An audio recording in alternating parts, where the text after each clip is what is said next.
আজকে আপনারা এমন একটা রেস্টুরেন্টের লোকেশন দিমু যেখানে আপনি গেলে সিলেটি অরিজিনাল কুটুমবাড়ির ফিল পাইবা। আর সিলেটি মেহমান বাড়ির তো আপনারা হাজারো আইটেমের মাঝখানো ডাইল, গরুর মাংস, ইসা মাছ আর হুটকি ভর্তা তাকেই থাকে। হ্যালো এভরিওয়ান, আসসালামু আলাইকুম, ইসমি আহমেদ ইমন ফ্রম সিলেট। সো গাইজ, আজকে আমি আইছি ইষ্টিকুটুম রেস্টুরেন্ট, যেখানে চাইনিজ, থাই, ইন্ডিয়ান, বাংলাদেশি সব ধরনের ফুড আইটেম পাওয়া যায়। আর একটার ভিতর ডেকোরেশনটা অত সুন্দর আছিল। আমি Singapore, Sri Lanka, India, Thailand, Malaysia বিভিন্ন দেশ সফর করছি এবং তারার ডেকোরেশনের লগে আমরা ইষ্টিকুটুম রেস্টুরেন্টের ডেকোরেশনটা ফুললি সিমিলার আছে। আপনার লগে গফ করতে করতে খানিগুলো আমরা সামনে আইছে, আর তারা খানিগুলা অত সুন্দর করে আমরা সামনে পরিবেশন করছেন যে বুঝা যার সত্যিও আমরা কোনো সিলেটি কুটুম বাড়িতে আইছি। আইটেম গুলো আছিল গরুর মাংস, তাইফেন, চিংড়ি, ডাইল এবং তাইসুফ। আর আমি কিন্তু রে বাইলাম গে হুটকি ভর্তা লাভারের লাগি ফয়লা হুটকি ভর্তা দিবা দাম দেওয়া শুরু করেছি। বাইরে সত্যি কথা কইতে হুটকি ভর্তা অত মজা আছিল যে আমার মনেও কম না বাকি যে আইটেম গুলো আছে এগুলো ট্রাই করতাম। আর এখন যে আমি চিংড়িটা আহার করিলাম, এখন যে আমি ইসা মাছটা খাইলাম, এটা কিন্তু গলদা ইসা, এটা কিন্তু যেমন তেমন ইসা নাই। আর ইসাটা অত মজা আছিল যে আপনারা বাসায় প্রকাশ করার মতো নাই।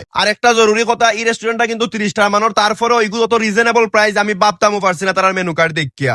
সামনে দিয়ে যারা বিয়া করতা তারার বিয়ার অনুষ্ঠানের লাগি পারফেক্ট একটা হল বা সেন্টারের খুঁজে আছেন, তারার লাগি ইষ্টিকুটুম হইতে পারে বেস্ট। কারণ ইকানোর মাঝে রাইতে দিনে সুবাসুপ বিয়া চলে, তারা খানি থাকি লাগাইয়া ডেকোরেশন সবকিছু তারা অর্গানাইজ করেন। আপনি যদি বিয়া করেন না, আপনার কোনো বন্ধুই বিয়া করে থাকে, তাইলে তারে ভিডিওটা শেয়ার দোকা, তাইনো যাতে ওখানে গিয়ে বুকিং দিয়াই হইন। আর রে ভাই, আমার খাওয়া দাওয়া শেষ, আমি আর চক্কর দিতাম ভালো লাগেন না। আমি একটা মিল্কশেক পান করি আপনার কাঙ্ক্ষিত রেস্টুরেন্টের লোকেশনটা দিলাই ব্লু ওয়াটার শপিং সিটির সাইড তলা, জিন্দাবাজার, সিলেট।